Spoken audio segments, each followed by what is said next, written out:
Sæl og blessuð aftur í tilefni áramótanna höfum við fengið menn úr 2 fyrirferðarmiklum atvinnugreinum svona til þess að spá og spekulera í nýja árið.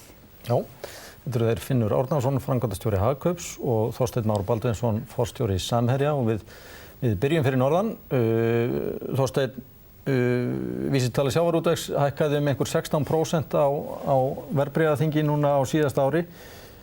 Margir hafa verið að gráta yfir gengishagnaðinum, gengisþróuninni segi ég. Hversu stór hluti af ykkar hagnað á síðasta ári má rekja til gengisþróunarinnar?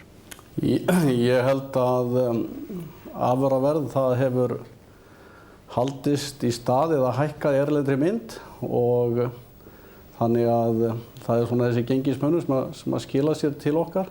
Ég hefði haldið að kannski svona 5–10% af framleiðinni kæmi vegna hækkunar eða breytingar á gengis. En verð á afurðum hefur verið hátt nánast á öllum mörkuðum eða hvað? Það hefur verið í heildina já gott. Þetta hefur verið, síðastlið ár var farsælt fyrir sjávarútveginn hvað það varðar. Já, og kannski aðeins að þér Finnur, jólaverslunin hér heima svona miðað við síðustu ár? Eða síðasta? Við erum bara mjög ánægðir með verslunin eins og hún hefur verið. Ég held að það hafi orðið stór breyting með tilkomu Smáralindar. Við höfum verið að færa held ég töluvert mikla verslun inn til landsins sem áður fór fram í verslunarborgum í Evrópu, sérstaklega kannski í Bretlandi. Ég held að fólk svona kunni vel að meta þennan kost sem kom inn. Við höfum verið að reka verslanir bæði í Kringlu og Smáralind núna undanfarna 3 mánuði. Erum ánægðir með báðar, mjög ánægðir. En heldur að hryðjuverkin í Bandaríkjunum hafi ekki eitthvað spilað þarna inn? Fólk fór ju minna í Ég held að það sé hluti af þessu. Ég held að þessi minni ferðalög, þau koma á þessum tíma og það má segja kannski einstöði er annars brauð í þessu. Ég held að hluti af þessu sé minni ferðalög.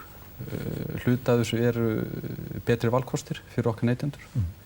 Þannig að það var aukning í verslun hér á landi á síðasta ári? Já, það má segja sérvöruverslun hjá okkur er að koma mjög vel út. Við erum að auka okkar hlut þar verulega og svona höfum verið bara mjög ánægðir og sáttir með svona þessa haustmánuði. Þorsteinn, það hefur verið talað um það að 11. september hafi skipt máli nánast í öllum atvinnugreinum. Hvað með ykkur sem eruð að fiska og selja fisk? Já, fyrir mér náttúrulega sjávarútvegur fyrst og fremst eða matvælaiðnaður og það alveg ljóst að 11. september held ég hafi áhrif á okkur eins og alla aðra. Það sem við sjáum að hefur gerst er það að sala til veitingastaða hefur minnkað en aftur á móti hefur smásalan aukist.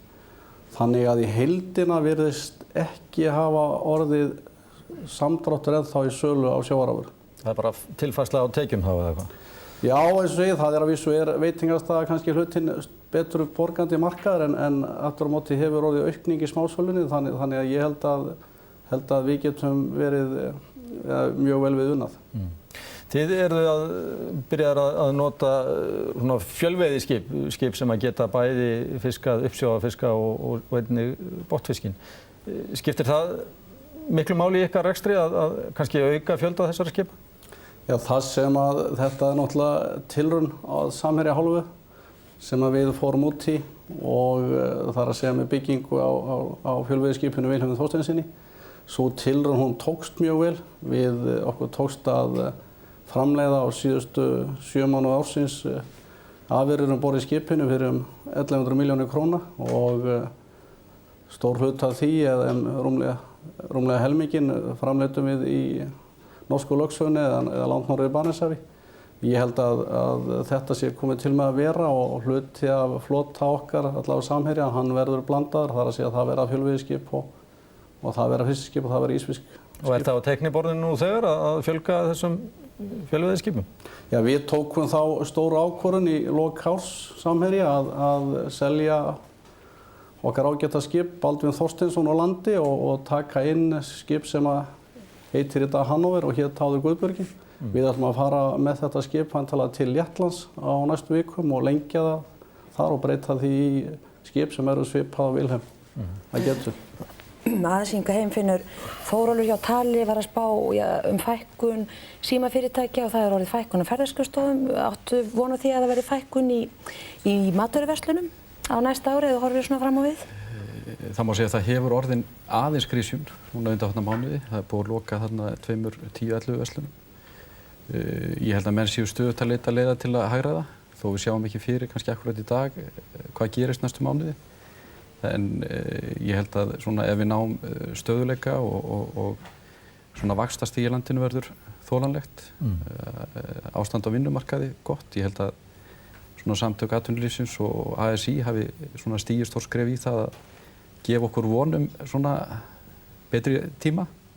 Þannig að ég held að þessi matvörumarkaður, hann tiltölulega stöðugur. Þar barátta og það í sjálfu sér má segja offramboð á búðum að einhverju leyti.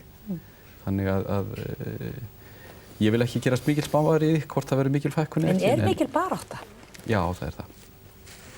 Það mikil barátta, dag frá degi. Nú var tilkoma Smáralindar nánast, þetta var hrein viðbót við verslun hér á höfuðborgarsvæðinu. Og margir hafa svona verið að því að núna með vorinu þá kunni verslunum að fækka, það bara sé ekki rúm fyrir allt þetta. Við erum reyndar nýkomin út úr jólaversluninu og aflaust allir feitir og kátir. En hvað, svona kalt mat frá þér? Sko við höfum metið það kannski að... Þá verslun almennt, sko, ekki matvöruverslun. Ef við segjum sérvöruverslun að við metum það kannski að Smáralindin er 3-4 milljarðar inn á þennan markað í viðbót. Og það er ljóst að við náum því ekki öllu með því að hætta að ferðast eða kaupa minni í útlöndum, þannig að það er alveg ljóst að það verður einhver grísjun. Ég hef hins vegar sagt að það er ekki annarkvort Kringla eða Laugavegur eða Smáralind sem að tapar í þessu, held ég bara þeir sem að standa sig vel að þeir standa upp úr. Og ég held að séu aðilar í öllum þessum kjörnum sem að koma til með að vera undir og aðrir í öllum þessum kjörnum líka sem koma til með að vera ofan á. Við erum komin með þessar fjárfestingar, sérstaklega eins og Kringluna og Smáralind og það eru komna til að vera. Þorsteinn Már, örstutt að lokum ykkar fyrirtæki eða hlutabréf í Samherja hækkuðu 16% á síðasta ári og hraðfrist úr Eskifjarðar einhver 70%. Áttu von á því að nýja árið verði svona gott við sjávarútveginn í landinu? Já, ég vonast til að við eigum gott ár, já. Það er massi bendi til þess að verð á mörkuðum geti verið gott áfram og ég held að ástandið í sjónum sé alveg þolanlegt, þannig að ég á von á okkur góðu ári.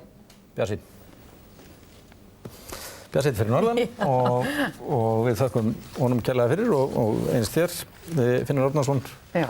Og mér heyrist almennt gott hljóð í mönnum bara. Já, ég heyri ekki betur, svona þegar menn bara líta til næsta árs.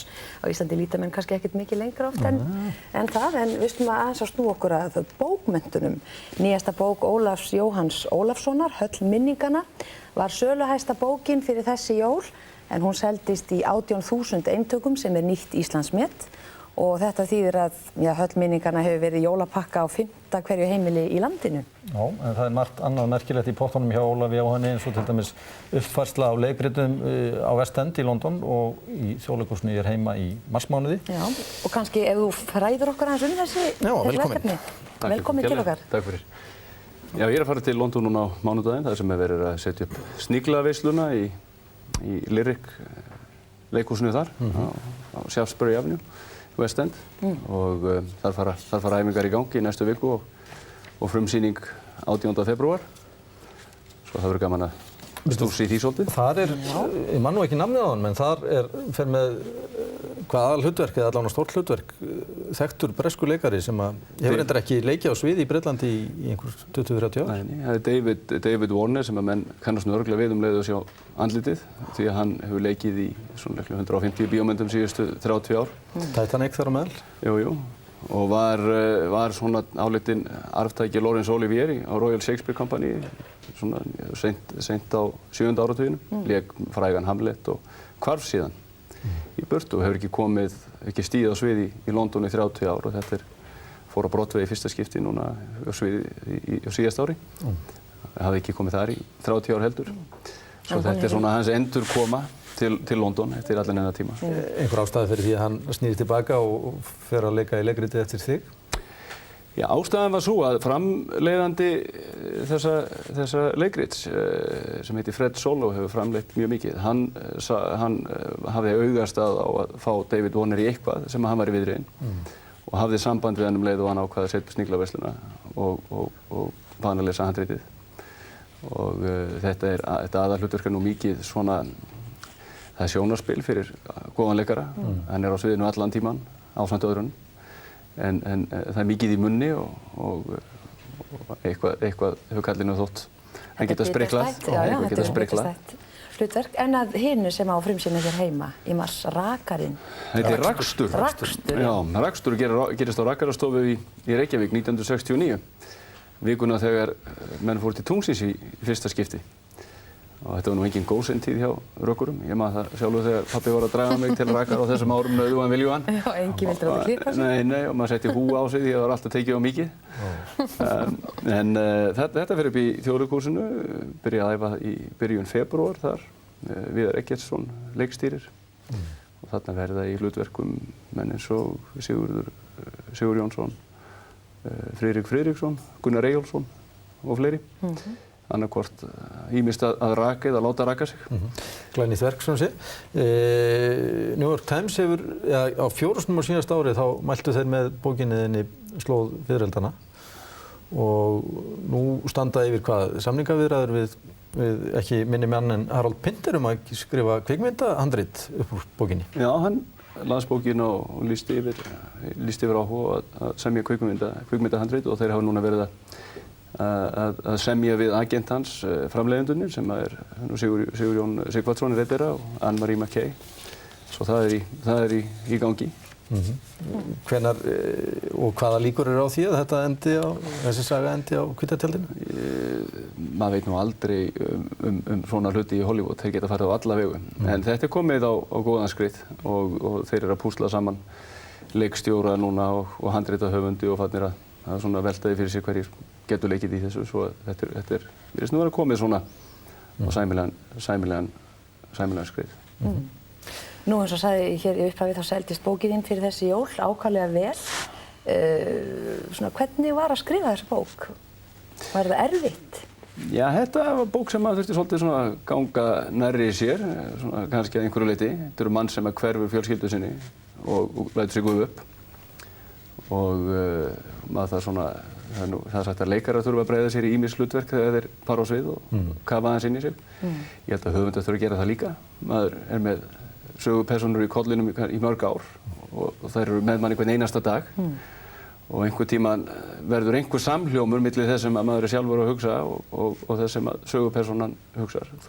Ertu að segja þér að þið dótt þetta einhvern veginn í huga? Nei, alls ekki. Nei. En kannski ákveðin skilningur samt? Já, maður verður að hafa skilning allavega og allavega maður verður að hafa samúð alltaf með sínum persónum, annars verða þær teiknimyndapersónur. Maður læri þeim ekki svona þann mannlega grundvöld sem alla persónur þurfa til þess að vera lifandi. Og þá náttúrulega hef ég orðið fyrir því, bæði með þessa bók og til dæmis þegar ég var að skrifa Slóð fiðrildanna þar sem að kona er í aðalhlutverki og er dauðvona. Það er stundur sem að getur verið svona aðeins gengið að sér, sko. Það smellu stundum í rölluna í smá tíma allavega. Svo er hinn hliðin á þér, þú ert að starfa hérna hjá Time Warner og þá að þeim málum sem að snúa að netinu. Nú hafa netfyrirtæki farið heldur flatt á síðustu misserum. Hvernig meturðu? Voru menn allt og brattir hér fyrir 1,5 ári síðan þegar allt snerist netið og netfyrirtækin? Já, þetta var náttúrulega óskapleg vitleysa sem fór í gang og svona grafara æði. Og ég hef nú, aðkoma mín að netinu hefur alveg verið svo að passa að það hefur fyrir mikið vitleysu. Það er svona, það helsta sem ég hef kannski látið af með, það er mikið verk, já. Og sérstaklega var það mikið verk fyrir 2 árum þegar allir héldu að svona fyrirtæki eins og Time Warner sem búið til bíómyndir og gefa út músík og reka sjónvarpsstöðvar og annað slíkt að þetta væri búið og núna myndu netfyrirtækin taka yfir og þá þurfti maður svona aðeins að róa menn. En hvernig sér þú framtíðina fyrir þér varðandi netið? Sko netið er náttúrulega geysilega mikilvæg uppgötvun eins og rafmagni var, það er ekki það með sagt að öllu sem er stungið í samband að það virki og saman með netið og það verður hluti af okkar lífi og heldur áfram en svona það sem að menn svona skjótgróða hugmyndir sem fóru í gang á netinu, þær náttúrulega eru flestar gufaðar upp og munu gufa upp og svona hreinsunareldurinn nú líklega að ljúka sínu verki en kannski eitthvað eftir þar en ég held að þetta verði bara hlutur af lífinu eins og sími eða sjónvarpsskjárinn eða bækur. Örstutt að lokum að því að þú ert nú búsettur í New York eða allavega með stóran hluta ársins. Hvernig hefur svo borg breyst núna á síðustu 3-4 mánuðum? Hún breytist náttúrulega ansi mikið þarna í kjölfar 11. september og hún var nú fann að jafna sig, svona finnst mér, eins og flest gerir með tímann. En það var kannski ekki fyrir ég kom heim jólin og þá hafði ég ekkert verið í burturauninni frá New York í marga mánuði sem að fann að hvað spennan er mikil. Því hér kom maður heim í svona algjört áhyggjuleysi allavega á þessu sviði og þá fann maður svona ákveðið spennufall. Það verður fróðlegt að fara núna eftir áramót að sjá hvernig þetta er en það er margt breyst þarna eins og í heiminum öllum. Heldur þetta kannski stuðli að því að þú komir heim alfluttur fyrr en þú smæklaðir þér? Ég veit það ekki. Þetta allavega ítir ekkert undir mann að vera þarna, sko þetta er letjandi frekar en hitt en mér þykir mjög vænt New York, mér er ennþá gott að búa þarna en það fór náttúrulega ansi, þetta hristi vel upp í fólki. Óla Jóhann, kærar þakkir fyrir þetta. Takk fyrir. Og góða ferð út. Takk hérlega. Og við ætlum að snúa okkur að enn öðru hér. Í ár eru 100 ár liðin, það sé nú í ár 2002 frá fæðingu Halldórs Laxness og að því tilefni þá heiðrar Mjólkursamsalan minningu skáldsins með því að gefa út sérstakt veggspjald þar sem andlit hans birtist gegnum tilvitnanir í íslensk bókmenntaverk og var Auði Laxness afhent eitt slíkt fyrir stuttu við hátíðlegt tækifæri. Nú, veggspjald þar sem ljósmyndir af rúmlega 600 Íslendingum mynduðu andlit Jóns Sigurðssonar kom út árið 1996 en öll þessi útgáfa er liður í samstarfi MS og Íslenskar málstöðvar sem hófst árið 1994 og markmiðið má segja augljóst, styrkja íslenska tungu og glæða áhuga almennings á móðurmálinu og ekki veitu nú af myndinu, kannski einhver segja en velkomin Guðlaugur. Hvernig ætlið þið að nota þetta veggspjald? Já, veggspjaldið á að fara víða, þá nú að fara til allra menningarstofnana landsins og síðan allra grunnskóla. En í þeim tilvikum þegar að veggspjaldið fyrir í skólana þá fylgir sérstakt hefti með heimildaskrá og nánari upplýsingum tilvitnanir og jafnvel í einstaka tilvikum hugmyndir af verkefnum sem að kennara geta nýtt sér í kennslu í efstu bekkjum skólana. Þetta voru, ég var að fletta þessu áðan og þetta eru margar magnaðar og skemmtilega tilvitnanir sem eru þarna á meðal. Hverjir völdu þetta? Já, það eru nú ýmsir sem að koma að því. Það er rétt, þarna eru hátt í 200 tilvitnanir og þar af eru tæplega 60 eftir nafngreinda höfunda. Nóbelsskáldið Halldór Kiljan á tæplega helming þeirra og það er kannski rétt að geta þess aftan á veggspjaldinu þá eru sem sagt nánari upplýsingar hérna höfunda og lykill að skammstöfunum sem að birtast með tilvitnunum framan á spjaldinu. En hverju heldur að svona málrækt með mjólk hafi skilað síðan 1994? Finnið þið eitthvað fyrir árangri? Já, ég held ég geti nú fullyrt það að ímynd fyrirtækisins sé nú þokkalega góð og hafi styrst á síðustu árum. Kannski er það að einhverju leyti íslensk átækjan að þakka en ég ætla vörunum og þjónustunni líka eitthvað hlutverki í því sambandi. En við höfum jú ákveðna mælikvarða til þess að styðjast við. Við höfum kannanir og við höfum umfjöllun fjölmiðla og við höfum viðurkenningar sem að fyrirtæki hefur fengið í þessu sambandi en okkur þykir nú vænst kannanir sem að sýna viðhorf hins almenna neytenda. Sem líkar vel að lesa. Já, samkvæmt síðustu Gallup-könnuna þá kemur í ljós að 90% aðspurðra þekkja átakið og svipaði fjöldi vill gjarnan að við höldum því áfram. Og það er náttúrulega eitthvað sem við hljótum að taka mikið mark á. En af þessum 200 tilvitnunum er einhver sem að þú heldur meira upp á en aðrar? Já, það væri nú kannski... Nútíminn er prynta, þessi frasi er þar á meðal. Já. Já, mér dettur nú kannski, ég held í muni eina sem nú í uppáhaldsbókinni minni, Íslandsklukkunni. Þar sem að Halldór Kiljan skrifar ég hef ekki drygt neina synd, ég ærlegur stórglæpamaður. Svo las ég einu meini var að fletta eins og hérna áðan, það er hægt að lesa þetta í þessu hefti hér. Allir vilja trúa öllu illu alla, einkanlega ef það er lygi. Nákvæmlega. Já, eftir Halldór Laxness. Já, ljómandi, tilökum með þetta, Guðlaugur, og við vonum að fólk nýti sér þetta og skoði og lesi.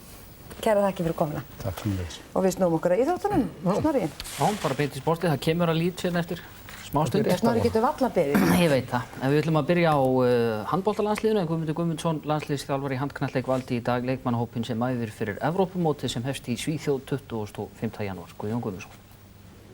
20 leikmenn voru valdir til æfinga en þeir Ólafur Stefánsson, Patrekur Jóhannesson, Sigurður Bjarnason og Gústaf Bjarnason sem leika í Þýskalandi mættu á sína fyrstu æfingu í morgun en hópurinn þannig skipaður. Markverðir Guðmundur Hrafnkelsson, Birkir Ívar Guðmundsson, Bjarni Frostason og Hreiðar Guðmundsson.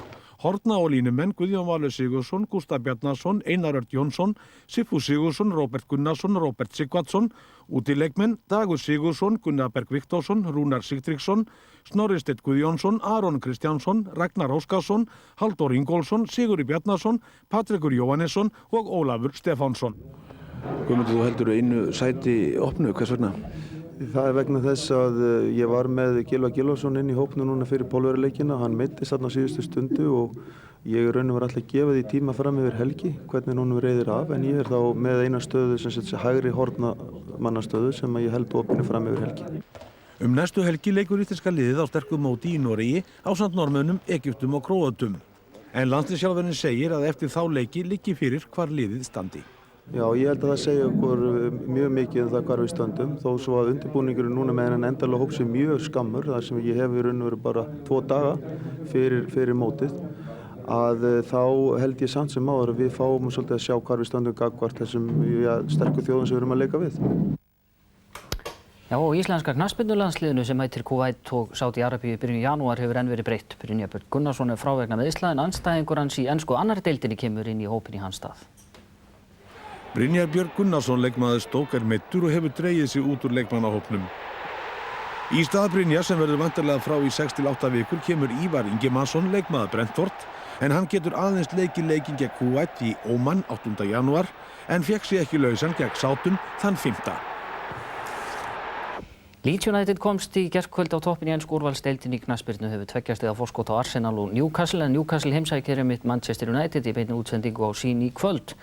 Baráttan um efstu sætin er slík að bæði liðið eiga möguleika að komast í annað sæti, en við skulum líta á mörkin sem skutu Leeds á toppinn í gærkvöldi.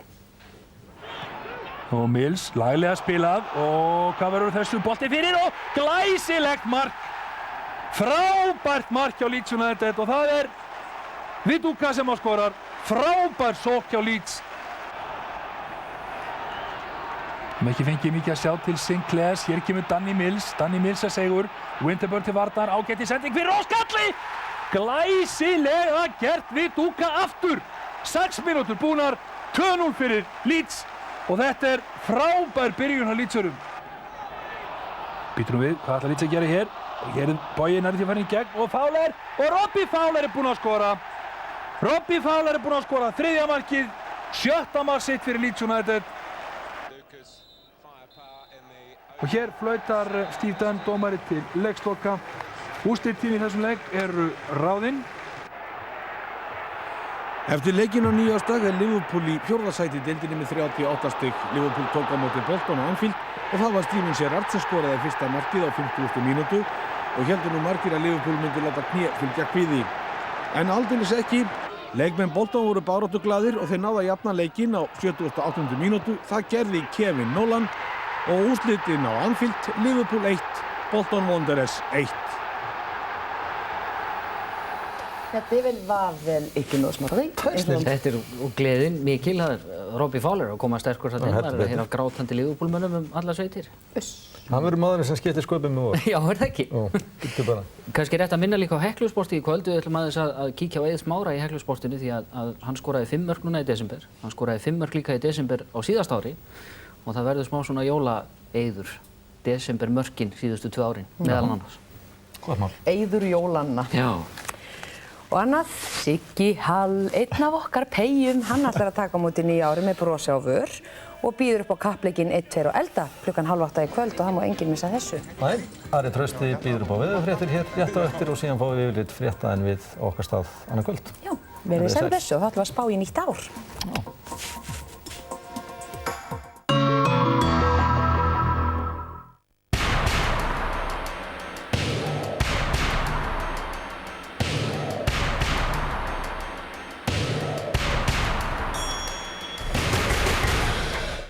Fáðu meira út úr sjónvarpinu þínu í janúar.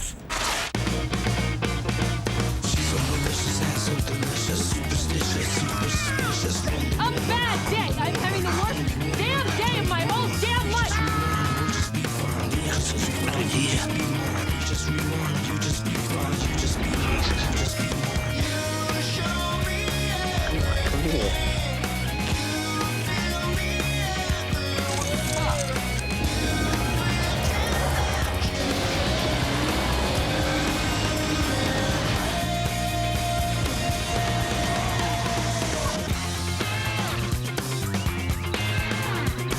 And my best friends.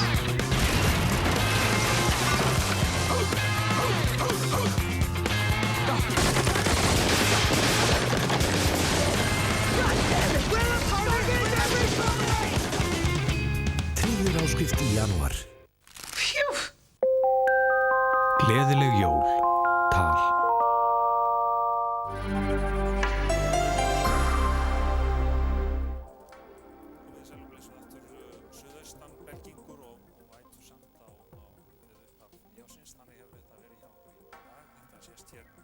Ágætlega á kortinu, þið sjáu hérna 10, jafnvel 20 metra á sekúnd eins og hér inn á hálendinu. Það var mun hægari vindur austan til eins og reyndar var spáð í gær og hitinn langt yfir öllu. Þið sjáu hérna 10 stiga hita hér á þessum veðurstöðum á hádegi og rigninguna hún var víðast á landinu, voru skúrir hérna allar austast en hékk þurr hérna á blá Norðurlandinu. Í Reykjavík þar réði gráminn ríkjum, sjáu þið hvernig þetta lítur út. Þetta nú ekki beint svona upplífgandi í skammdeginu endilega. Sumir eru að vísu hrifnari af þessu en snjó og frosti. En svona leit þetta semst út gluggann hér í Lynghálsnum. Við inn í þessari tungu hér, heitu tungu. Lægðin aftur hér fyrir vestan okkur. Hún er kringum 960 millibör. Og til morguns þá vippar hún sér norður fyrir land og er komin hérna upp eftir og skilin komin langt austur fyrir okkur, en það er nýlægð hérna fyrir sunnanhvarf, nokkuð langt fyrir sunnanhvarf sem að stefnir til okkur og svo þessi hæð yfir Grænlandi og svo ég sýni ykkur aðeins inn á meginlandið. Þar er hæð yfir Danmörku og það er ennþá víða býsna kalt þar. Hitafarsspáin, hún sýnir okkur áframhaldandi hlýindi, að vísu kólnar lítillega á morgun en það er meira af þessu gula og græna lofti hérna sem að kemur svo áfram við sögu þegar líður á vikuna. Úrkoma næsta sólarhring, hún verður töluverð eins og reyndar verið hefur í dag. Það hefur rignt þétt víða hér vestan og sunnan til og það heldur áfram morgun og þegar upp er staðið eftir sólarhring þá hefur einhver væta fallið víðast hvar á landinu. Og á morgun þá spáir Veðurstofan hægum vindi, hann snýr semst fyrst í suðvestanátt núna í kvöld og nótt og verða skúrir hér vestan til og úrkomulaust hér austan til, en á morgun þá verður þessi breytilega átt sem þið sjáu hérna, hún er svona hæg, jafnvel að sjáist logn á stöku veðurstofan eins og austan til og ég sagði að kólnaði og það gerir það vissulega því að inn til landsins og hugsanlega á Norðurlandi verður hitinn svona rétt neðan við frostmark en rétt ofan við annar staðar en hlýjast þó suðaustan til á landinu. Og það verður einhver úrkoma mjög víða, það verða skúrir eða slydduél vestantil á landinu, norðvestanlands hins vegar, á Vestfjörðum og norðvestanlands verður þurrt og víða ætti að sjást einhver sól þar, slydda eða rigning austanlands en svo kannski þurrt suðaustan við landi þar sem að vindur blæs af landi. Og á næstu 3 dögum þá sjáum við hvernig horfurnar eru hér, það er að segja við fáum þarna nýja lægð sem er bæði nokkuð stór og djúp og eftir að þeyta til okkar suðrænu lofti áfram. Föstudagurinn verður svona, 10-15 metra vindhraði af suðaustri, hiti 4-9 stig, áfram hlýtt sem sagt, og rigning vestan og sunnan til en úrkomulaust á norður- og norðausturlandi. Og á laugardag þá vaxandi suðaustanátt verður komin upp til 20 metra á sekúndu á laugardagskvöld og aðfaranótt sunnudagsins og hitinn verður áfram töluverður 3-7 stig og rigning, það er að segja verður rigning bæði vestan og sunnan til þegar suðaustanáttin nær sér meira upp.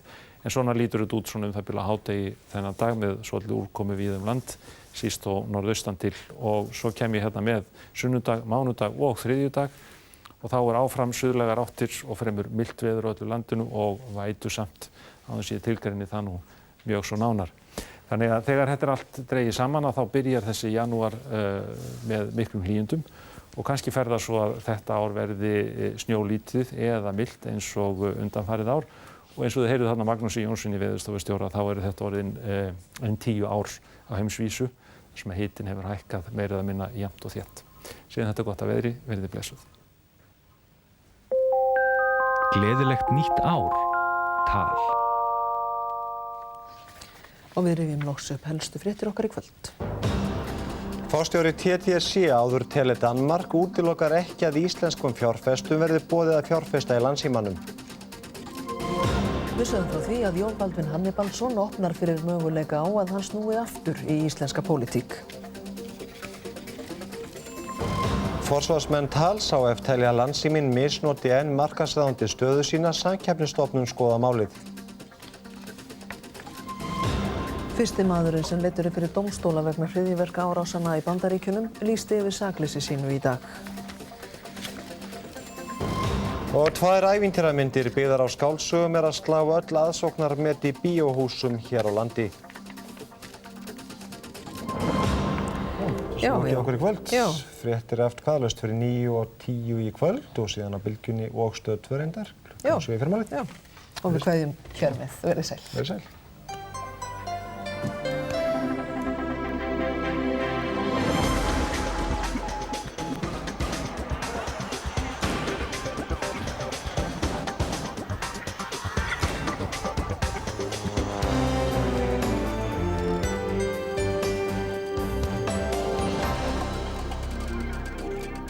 Við minnum á kappleikinn 1, 2 og elda klukkan 7:30 og Femín klukkan 9 í kvöld.